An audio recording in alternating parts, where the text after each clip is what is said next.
은혜를 진심으로 감사드립니다. 이 안에도 이제 얼마 남지 않았는데 오늘 기도한 여종의 기도처럼 뒤돌아보면 다 은혜였었고 주의 도우심으로 여기까지 왔습니다. 이 안에 하나님 믿음으로 마무리를 잘하고 새해도 소망으로 믿음으로 여는 한 해가 되도록 축복하여 주시옵소서. 하나님, 오늘도 말씀 앞에 저희들 모두 엎드립니다.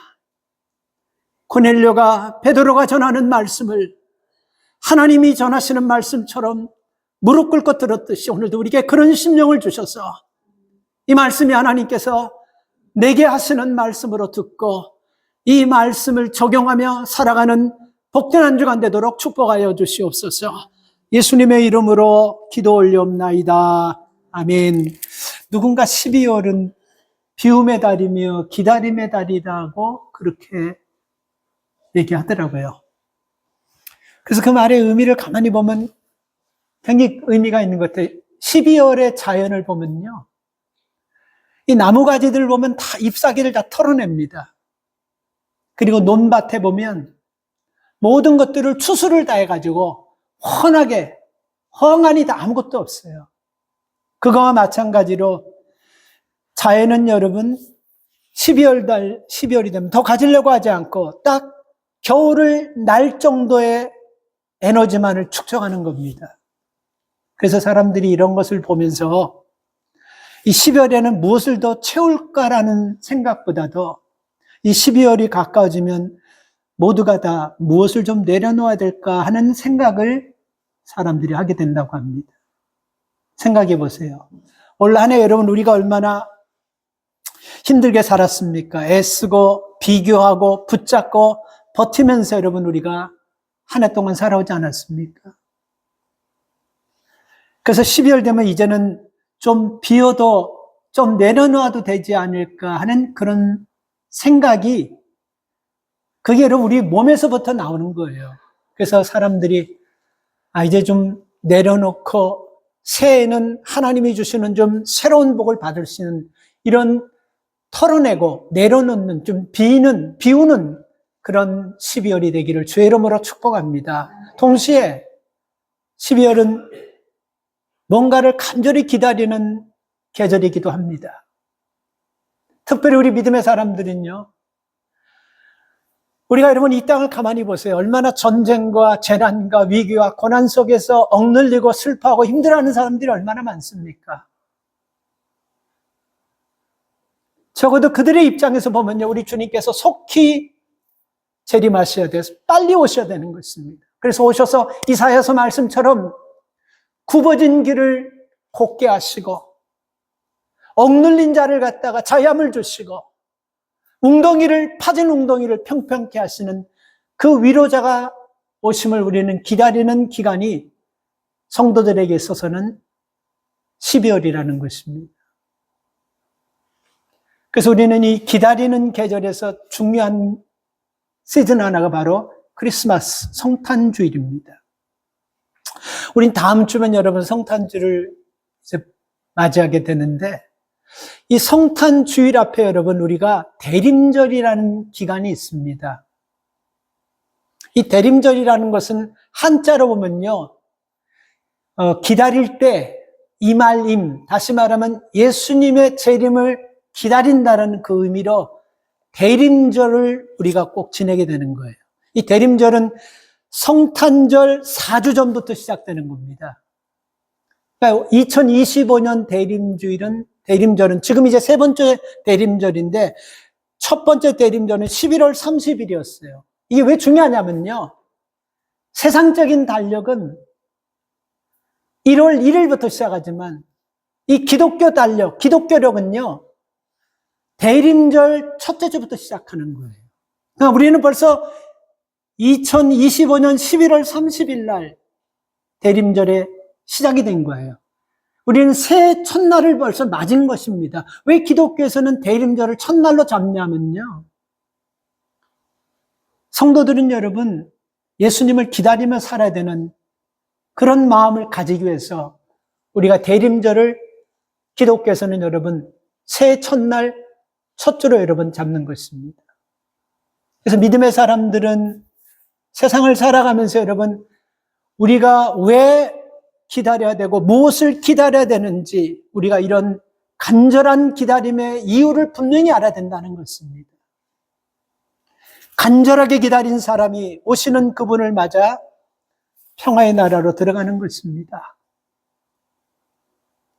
저는 이맘때가 되면 꼭 기다림에 관한 말씀을 전했더라고요. 그리고 제가 의도적으로 또 전하려고 하는 것이고, 여러분, 우리가 모두가 다 여러분, 애들이나 어른이나 생명이 붙어 있는 사람은 뭔가 기다림이 있습니다.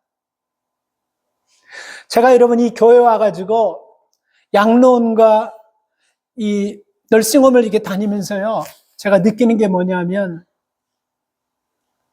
미국 분들도 그러는 것 같아요. 가족들도 적어도 1년에 한 번 정도는 그 아버지나 어머니가 널싱홈에 있고 양로원에 있으면 미국 사람들도, 미국 가족들도 한 번씩 찾아오는 것 같아요. 그래서 저희도 여러분 그 교회 계시는 권사님이 계실 때 한 번씩 찾아가면요, 묘한 것을 느낍니다. 그 문 앞에 여러분 휠체어를 타고요, 그 널싱홈에 밖으로는 나가지 못하니까 문 앞에서 휠체어를 타고 옷을 깨끗하게 입고 몇몇 사람들이, 할머니들이, 할아버지들이 옷을 깨끗하게 누군가를 기다려요. 근데 그 병원에 거기 들어왔다가 우리 권사님들 뵙고 기도하고 대화하고 나오는데도 계속해서 거기서 기다리고 있어요. 그럼 뭐를 얘기하는 것입니까? 아직 안 왔다는 거예요. 그리고 그 자녀들을 간절히 기다리는 거에 타는 마음이 있다는 것입니다. 이렇게 우리는 여러분 태어나서부터 육신이 끝나는 때까지 여러분 혼자 사는 인생은 없는 거고, 누군가가 다 기다리고 하나님께서 우리를 그렇게 만들어줬어요. 그래서 서로를 사랑하고 서로를 이해하고 서로의 아픔을, 서로의 약함을 품어주면서 우리가 주님 오시는 그날까지 함께 기다려주고 함께 그날을 소망하며 살라고 주신 은혜인 줄 믿습니다. 이 기다림이라는 것은 여러분, 마음에 소망이 있다는 뜻과 똑같은 것입니다. 소망이 있으면 설레게 되는 거예요. 소망이 성취될 것을 기대하기 때문에 그렇습니다. 근데 이 소망이 여러분 이루어질 것이라고 믿고 소망을 향하여 기다리고 달려왔는데 막상 현실을 딱 보니까 절망할 수밖에 없고, 내가 생각한 대로 그 소망은 점점 더 멀어지는 것 같은 그런 느낌이 들 때 사람은 좌절하고 절망하면서 흔들리게 되는 것입니다.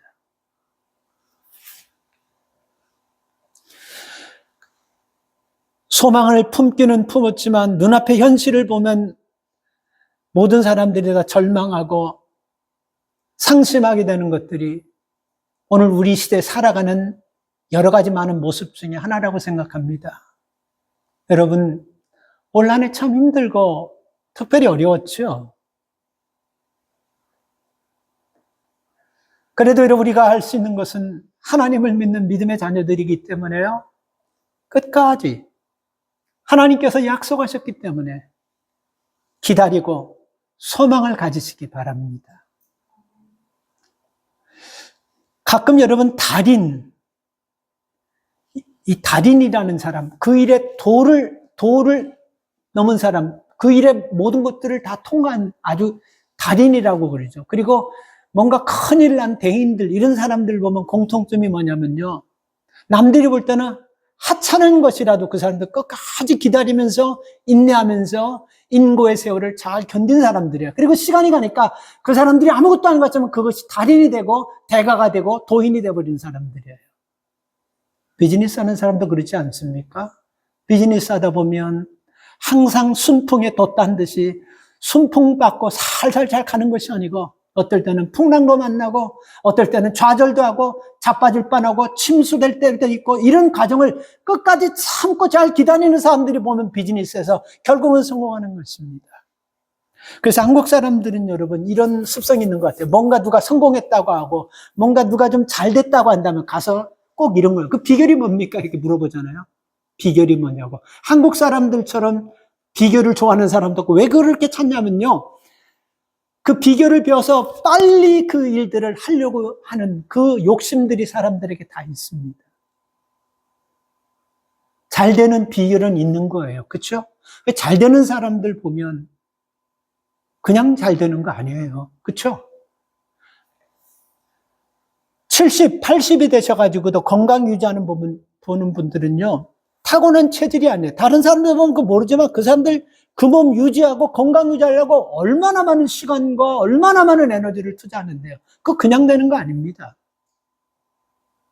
보이지 않는 가운데서 여러분 최선을 다하고 아주 열심히 내는 거예요.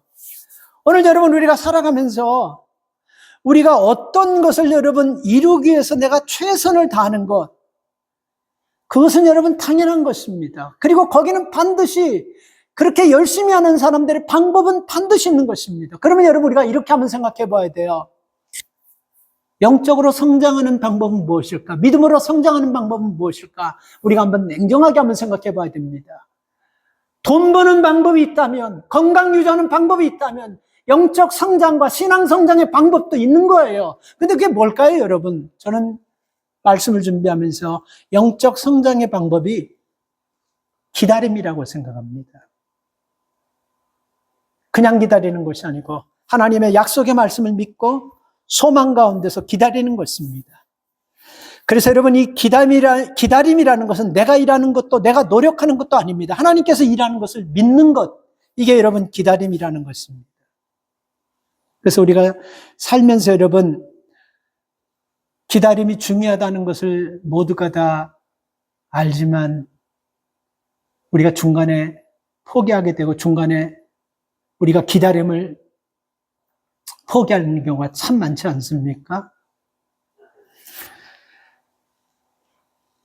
생각으로, 감으로 사는 그런 사람들이 우리 시대는 참 많습니다.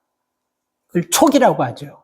내가 촉으로, 내 촉인데, 내 감인데, 그래서 생각과 감과 촉, 이런 걸로 여러분 사는 사람들이 많은데, 근데 여러분, 그런 걸로 사는 사람보다 하나님의 약속의 말씀을 붙잡고 사는 사람들이 반드시 여러분 성공합니다. 반드시 여러분 안정을 보장받아요. 그러니까 우리가 살아가면서 하나님의 시간표와 내 시간표가 다르다라는 것을 알고 그 다른 시간표에 우리가 적용하면서 원망하지 않고 기다리고 따라가는 것, 이게 여러분 성도들의 삶이라고 생각해요.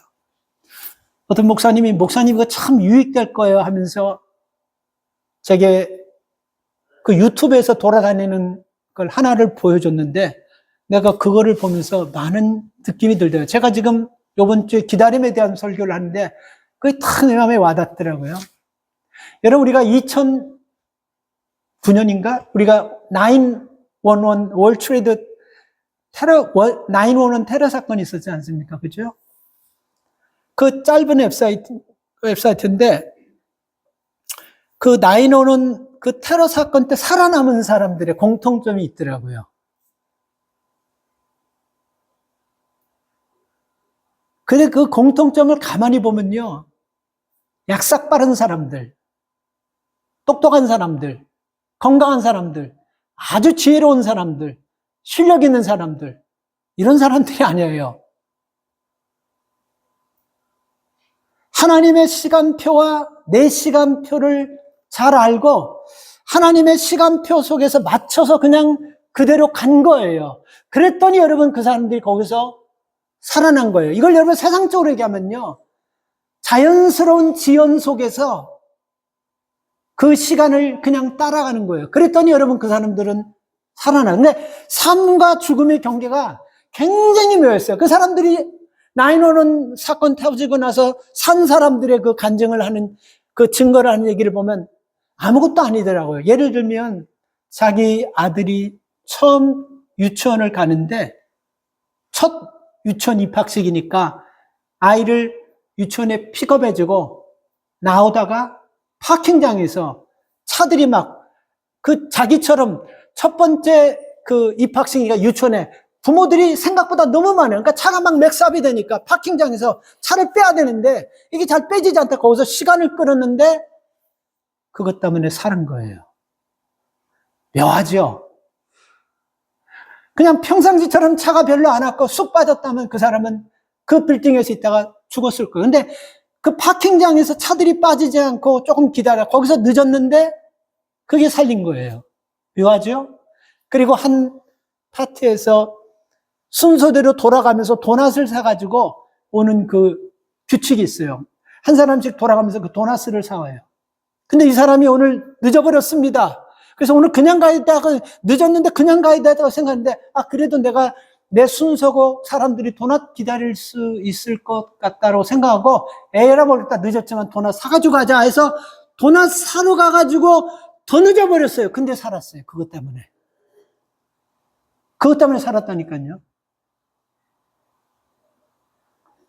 그리고 아침을 먹다가 옷 다 입고 커피 한 잔을 마시다가 커피를 브라우스에다 다 쏟아버렸어. 모르고. 근데 그것 때문에 재수없는 것 같았는데 옷 갈아입고 조금 늦었는데 그것 때문에 살고. 그러니까 별것 아니었었어요. 이 산 사람들이 다 이런 별것 아니었었습니다.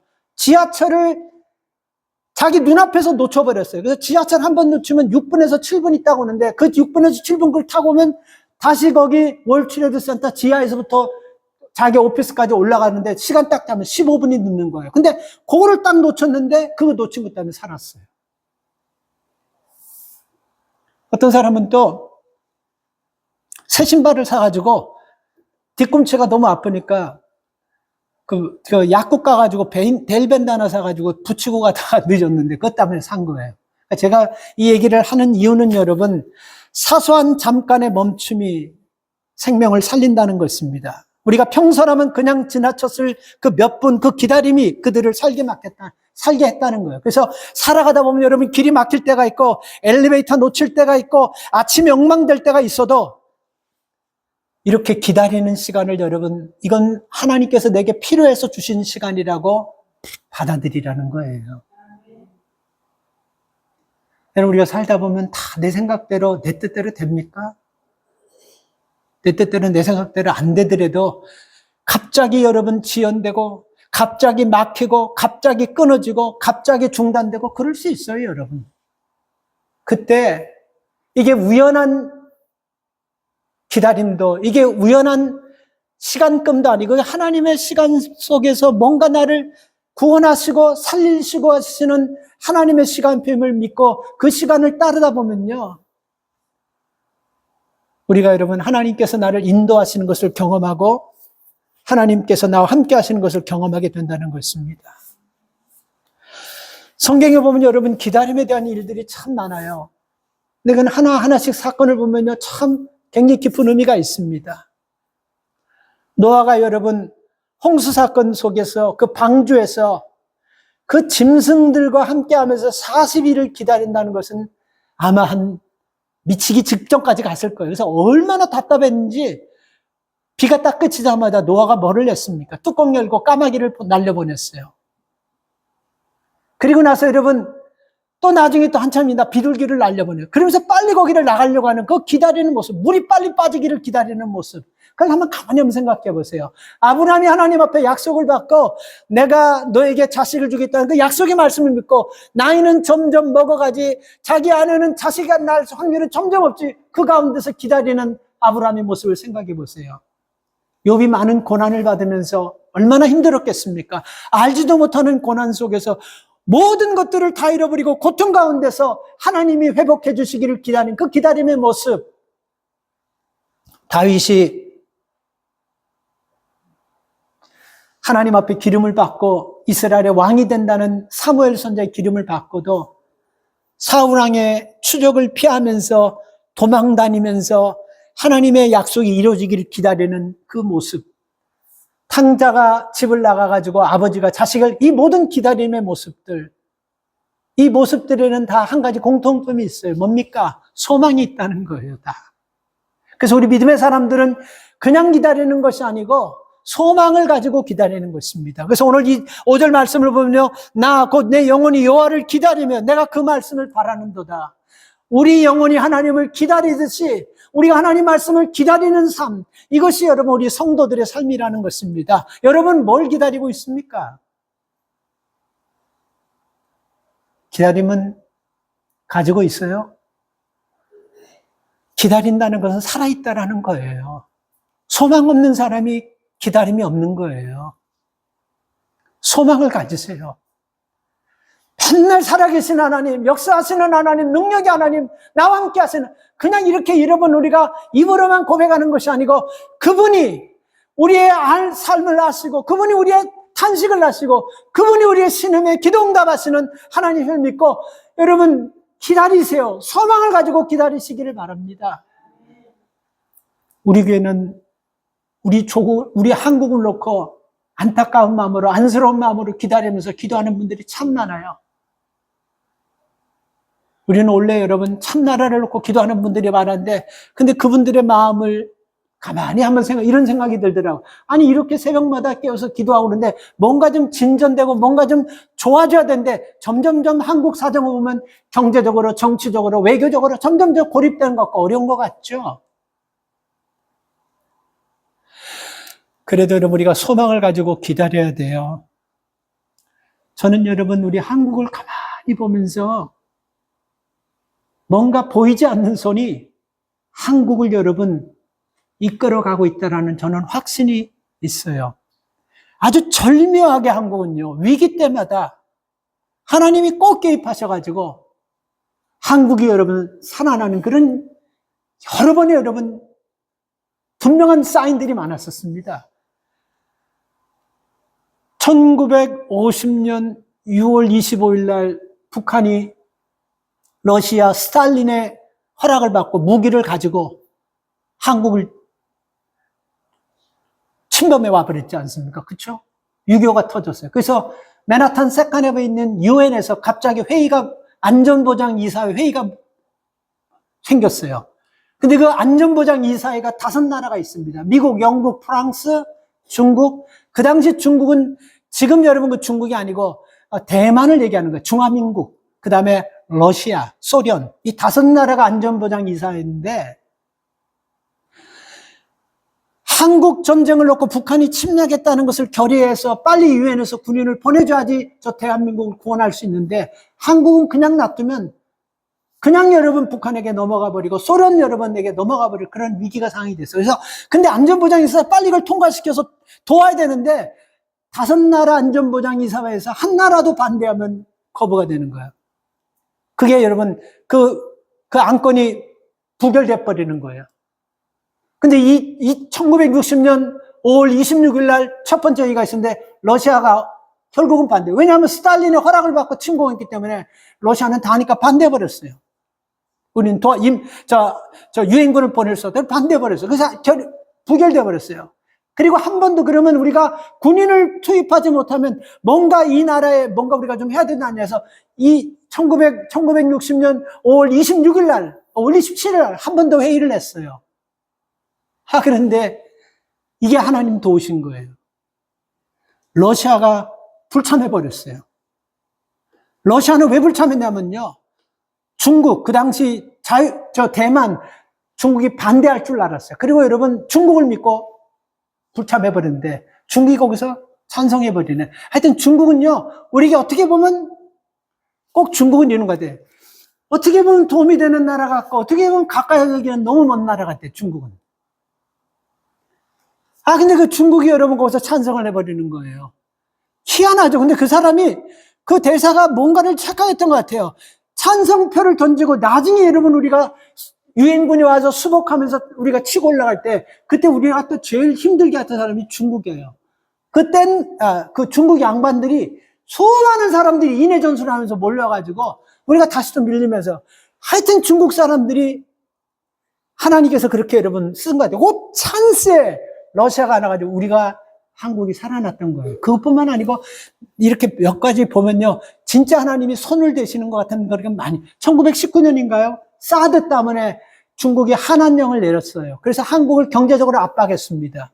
그때 여러분 제일 타격받은 그 기업이 뭐냐면 삼성이에요. 갤럭시 거기서 여러분 갤럭시가 삼성이 중국에서 대부분 다 나오는 걸로 대부분 거기서 다 제품이 만들어졌습니다. 삼성이 중국에 여러분 그것을 만들기 위해서 수십 조를 만들어서 그 빌딩, 건물, 공장을 싹 다 져서 거기서 하는데 이 중국이 한한령을 내리면서 경제적으로 압박하면서 막 그 한국 사람 힘들게 하니까 그때 여러분 삼성이 거기서 털고 나오면서 갤럭시는 이제 망했구나 생각, 갤럭시 제품은 끝났구나 생각했어요. 그러면서 어디로 갔냐면 베트남으로 가가지고 17조를 들여가지고 다시 또 부지와 공장을 지었어요. 그래서 이게 살아날까 삼성이 끝났구나, 참 힘들겠구나 했는데, 그렇게 여러분 이 갤럭시 핵심 생산 기지를 여러분 베트남으로 딱 옮겨가지고 참 어렵게 됐다고 딱 생각했는데, 이 도널드 트럼프 대통령께서 또 우리를 도왔어요.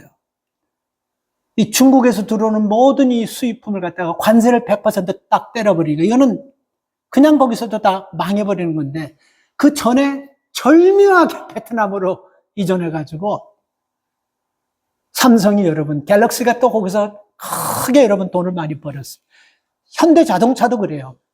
쫓겨나다시피 했어요. 중국 사람들 막 대마하다 그래가지고. 그래서 인도로 와가지고, 인도에서 이거 또 거기서 엄청난 투자를 해서 건물을 짓고 모든 생산량을 할 때 수십 조를 거기다 쏟아부었습니다. 그래서, 야, 이거 정말 어떻게 감당할 수 있겠는데, 지금은 여러분, 인도가 1년에 70만 대가 나오는 글로벌 3대 여러분 대량 생산 지역 중에서 하나가 되었습니다. 한국 차 벌써 그렇게 많이.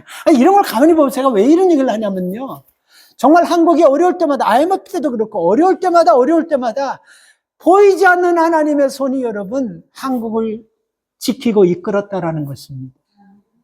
그래서 왜 그러냐니까 한국 그럴 수밖에 없는 게, 한국의 애국가 아세요? 동해물과 백두산이 나르고 닳도록. 그 다음에 뭐죠? 네. 그래서 이게 참 한국이 이게 망하지는 않겠구나. 좀 어려움을 당하더라도 하나님이 보아서 하나님이 지키면 반드시 한국은 여러분 승승장구, 하나님께서 큰 쓰시는 나라가 될 줄 믿습니다. 그래서 우리의 한국을 놓고 기도하는 사람들은 오늘 이 말씀처럼 이 시편 저자가 여러분 주님의 말씀을 소망하며 기다리듯이 우리가 하나님 말씀을 소망하고 기다리면요, 하나님께서 우리에게 좋은 소식을 주시고 하나님의 역사를 경험하게 될 것을 믿습니다. 그래서 여러분, 우리가 살아가는 삶을 가만히 보면 하나님께서 나와 함께 하시고 하나님이 나를 지키신다는 이 믿음 안에서 여러분 우리가 살아갈 때 하나님의 역사와 하나님의 움직이심을 우리가 볼 수 있다는 것입니다. 또 하나 여러분, 기다림이라는 것은요, 소망이 있다라는 것과 두 번째는 기다림이라는 것은 여러분 하나님을 신뢰해야지만 되는 거예요. 끝까지 하나님을 신뢰해야 되는 것입니다. 그냥 우리가 기다리는 거 아니에요. 막연하게 기다리는 거 아니에요. 될 때까지 기다리는 것이 아닙니다. 의미 없이 기다리는 것이 아니에요. 하나님께서 반드시 우리에게 도우시고 우리에게 역사하시겠다는 여러분 그 믿음을 가지고 우리가 기다리는 것, 바로 그것이 여러분 성도들의 기다림이라는 것입니다. 그래서 여러분 우리가 기다릴 때 우리 믿음이 흔들리지 않아야 돼요. 근데 믿음이 없는 사람들은요, 자꾸 기다리면서 확인하려고 하고 체크하려고 하고 자꾸 여러분 뒤돌아보려고 하고 수지타산 계산하면서 이게 기다려도 이게 될까 안 될까 자꾸 의심하면서 이게 여러분 자꾸 흔들리는 것입니다. 하나님께서 약속하셔서 기다리라고 하면요, 끝까지 우리가 여러분 기다리는 믿음 가지고 나갈 때 안 되는 것 같지만 마지막에 터집니다. 믿으십시오. 반드시 하나님께서 기다리라고 하면 하나님이 약속한 것을 지키시는 분이에요. 기도원을 보면요, 하나님께서 미디안과 전쟁할 때 하나님께서 기도원을 불러가지고 네가 나가서 미디안에 저 18만 5천 명의 군사들과 함께 싸우라는데 이 군인이 있어야지. 다 모아가지고 보니까 전부 다 허접한 사람들. 그래서 다 보내고 털어내니까 몇 명이 남았어요. 300명 남았는데 이걸 가지고 18만 5천 명과 전쟁하니까 기도원도 굉장히 불안한 거예요. 그때 기도원이 여러분 하나님을 믿지 못하고 불신하니까 자꾸 확인하려고 하고 체크하려고 하면서 하나님을 시험합니다. 하나님이 진짜 300명 가지고 미디안과 이길 수 있다면 사인을 보여주세요 하면서 내가 하나님 양털 한 뭉치를 마당에 놓을 테니까 사방마당은 물이 다 젖어버리고 양털 뭉치면 뽀얗게 물이 젖지 않게 해줘요. 근데 하나님께서 그렇게 보여줬어요.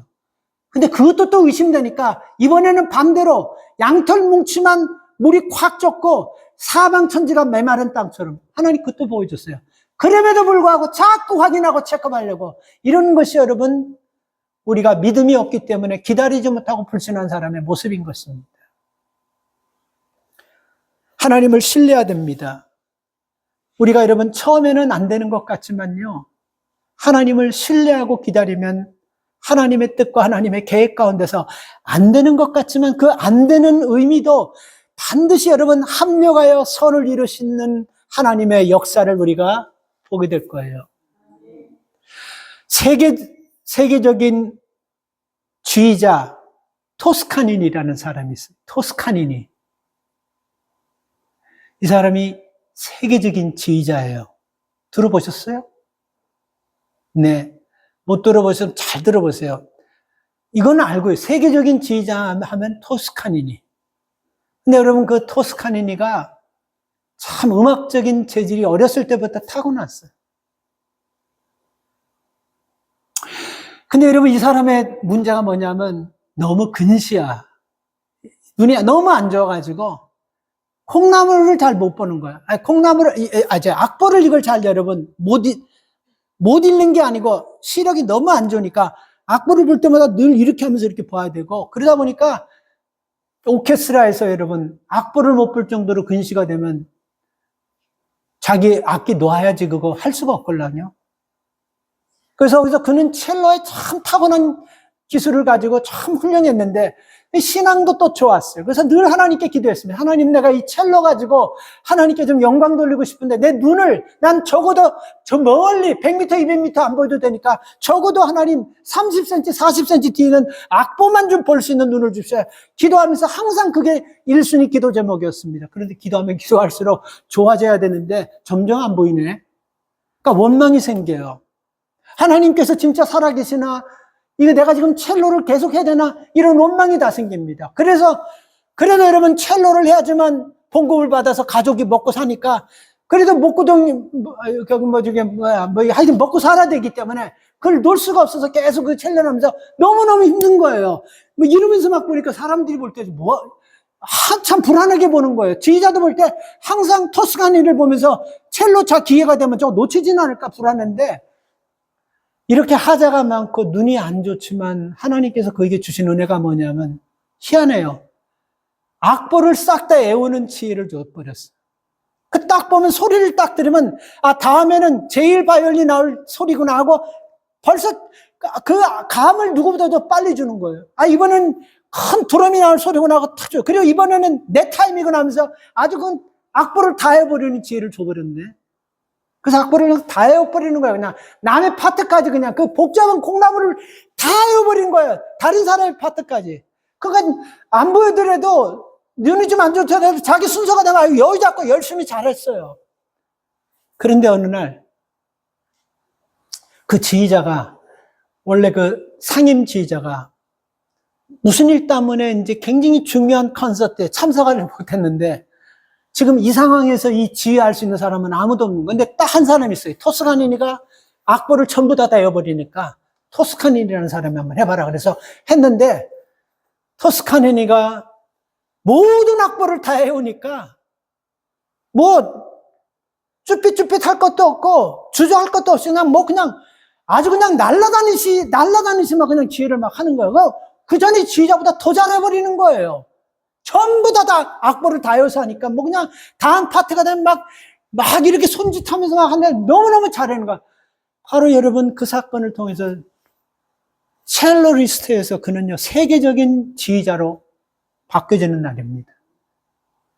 그래서 토스카니가 그런 걸 생각했어요. 내가 그렇게 하나님 앞에 기도해도 하나님께서 응답 안 해주시는 이유가 바로 나를 세계적인 지휘자로 하나님 쓰시기 위해서 이렇게 나를 기다리게 하시고 훈련하셨구나. 그리고 깨닫고 하나님께 감사했다고 합니다. 사랑하는 여러분, 이 기다림이라는 것은요, 6절 말씀은 파수꾼이 아침을 기다림보다 내 영혼이 주를 더 기다리나니, 파수꾼이 아침을 기다린 것 같은 그런 간절한 마음으로 우리 영혼이 하나님을 간절히 기다릴 때 하나님께서 우리의 기다림에 응답하실 줄 믿습니다. 파수꾼이 뭡니까? 파수꾼은 두 가지 역할을 해요. 그 당시요. 그 짐승들 있잖아요. 양들을 여러분 다 관리합니다. 그러니까 밤새도록 밤에 승강이나 아주 그냥 못된 짐승들이 와서 그 양들을 막 죽이고 해할까봐 그것을 지키는 역할을 하는 것이 파수꾼이고, 또 하나는 성망리에 올라가가지고 적군이 오는 곳을 지키는 게 파수꾼입니다. 그러니까 두 가지를 하는 거예요. 근데 이 두 가지를 하는데 여러분, 제일 위험한 시간이 언제 하냐면요, 깜깜한 시간이에요. 아무것도 보이지 않는 칠흑 같은 시간에 꼭 승강이와 못된 것들, 짐승들, 이런 것들이 꼭 새벽 시간에 깜깜할 때 적군이 쳐들어오고 못된 짐승이 와가지고 양들을 잡아가는 거예요. 그래서 여러분, 밤이 되고 깜깜하면요, 이 파수꾼들은 더 아주 간절하게 눈에 불을 뜨고 그렇게 지키는 거예요. 이렇게 한참 지키다가 보면요, 때로는 졸리기도 하고, 때로는 피곤하기도 하고, 때로는 지치기도 하고, 그러는 마음을 가지고 여러분, 그들이 기다리는 것이 무엇겠습니까? 환하게 밝은 날을 기다리는 거예요.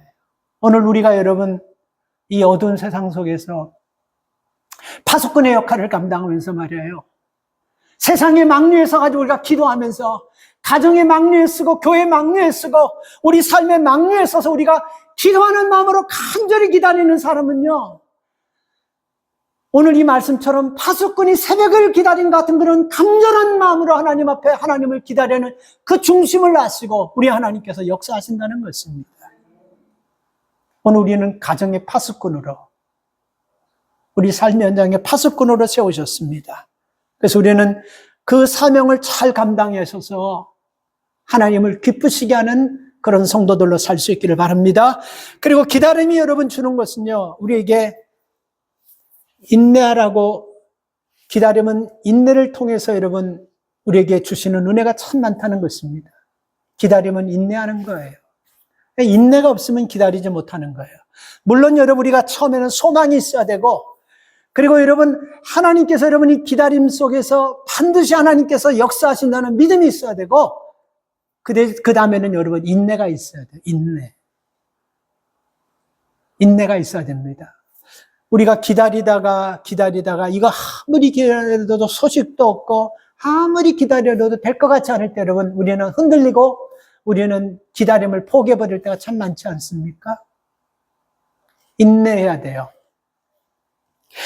7절 말씀을 보세요. 이스라엘아, 여호와를 바랄지어다. 여호와께서는 인자하심과 풍성한 구속이 있느니라. 여호와는 인자하심과 풍성한 구속에 복을 주시는데 누구에게 주냐면요, 기다리고 인내하는 사람들에게 인자하심과 풍성한 복을 주시겠다라는 것입니다. 성경에는 여러분, 기다림에 성공한 사람과 기다림에 실패한 사람을 잘 보여주는 사건이 뭐냐면 사무엘서에 나옵니다. 사무엘상 13장에 보면 기다림에 실패한 사람이 나오는데 누구냐면 이스라엘의 초대왕 사울입니다. 블레셋과의 전쟁에서 사무엘 선지자를 기다렸더니 오지 않았어요. 예배를 하고 전쟁에 참석했는데 사무엘 선지자가 안 오니까요, 자꾸 군인들은 도망가고 두려워서 사기는 떨어지지.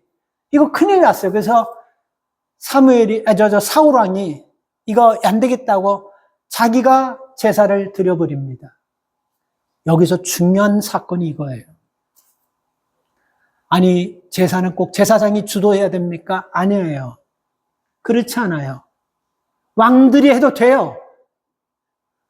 중요한 것은 여러분, 무엇 때문에 하나님을 믿고 이 전쟁에서 하나님께서 이 전쟁을 승리할 것을 믿는 히스기야 왕 같은 믿음으로 여러분 제사를 지내는 것과 불신하면서 두려워하면서 제사를 지내는 것과는 본질적으로 다른 것입니다. 왜 사울 왕이 여러분 제사를 지냅니까? 이게 시간이 자꾸 지나면 여러분 군인들이 떠나가고, 그러면 사기가 여러분 군인들이 자꾸 떨어지면서 우리가 전쟁에서 불리하다는 인간적인 생각을 가지고 에라 모르겠다, 빨리 내가 예배를 인도해가지고 이 전쟁에 참석해. 이게 어디서 나오냐면요, 두려움에서 나오는 거예요. 두려움.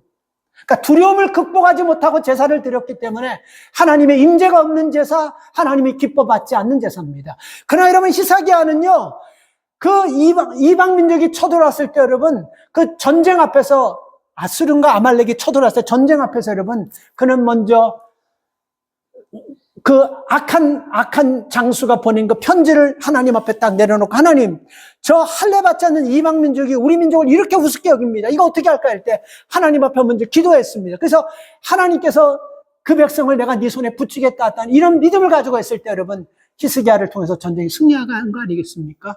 바로 이거예요. 우리가 어떻게 예배를 드리냐가 굉장히 중요한 것입니다. 그래서 여러분, 사울은요, 인내하지 못하고 두려움 속에 있다가 그 제사를 드려서 그 전쟁에서 패했고, 히스기야 왕은 여러분, 하나님께서 이 전쟁이 하나님의 손에 속해 있다는 것을 믿고 하나님의 뜻을 기다리다가 하나님 앞에 맡기고 믿음으로 전쟁터에 나갔을 때 승리한 것입니다. 오늘 여러분, 이 대림절에 우리가 무엇을 기다리고 있는지 한번 우리 자신을 한번 뒤돌아볼 수 있기를 바랍니다. 뭘 기다리고 있습니까? 경제적인 문제가 좀 빵 뚫리고, 그리고 우리가 기도하는 그런 문제들이 응답되고, 우리 가정에 어떤 색다른 일들이 일어나기를 기다리는 것도 우리에게는 필요하지만, 그보다 더 중요한 것은 여러분, 오늘 이 본문 시편 기자를 통해서 파수꾼이 새벽을 기다린 같이 내 영혼이 하나님을 간절히 기다리는 그 기다림을 가지시기를 축복합니다. 그 기다림 안에서 주님께서는 아시는 겁니다. 오늘 여러분들이 가정의 파수꾼으로 얼마나 그 역할을 감당하기가 힘듭니까? 교회의 파수꾼으로, 세상의 파수꾼으로 얼마나 우리가 여러분 그 사명을 감당하기 힘든 환경이 있습니까? 그 마음을 아세요. 그래서 여러분, 파수꾼이 새벽을 기다림처럼 빨리 좀 새벽에 와가지고 이 파수꾼의 사명을 좀 내려놓기를 원하는 그 간절한 마음으로 기다리는 마음을 주님이 아시기 때문에 이런 마음으로 기다리는 자에게 주께서 하나는 오늘 7절 말씀처럼 인자하심과 풍성한 구속의 축복을 주실 줄 믿습니다. 이번 성탄절에는, 이번 이 대림절에는 이 은혜가 우리 모두에게 있기를 주의 이름으로 축복합니다. 하나님 감사합니다. 하나님, 기다림은 소망이 없으면 기다릴 수가 없습니다. 그리고 기다림은 아버지 하나님, 하나님께서 응답하신다는 확신이 없으면 우리가 기다릴 수 없습니다. 그리고 기다림은 인내가 없이는 우리가 알 수 없습니다. 주님, 모든 세상의 흐름은 내 시간표대로 흐르는 것이 아니고 하나님의 시간표대로 흐른다는 것을 믿고 맡기고 기다리면서 파수꾼이 새벽을 기다린 같이 우리 영혼이 주님을 간절히 기다리는 그런 마음으로 성탄을 준비하는 주의 백성들 되게 하여 주시옵소서. 예수님의 이름으로 기도 올려옵나이다. 아멘. 찬송합니다.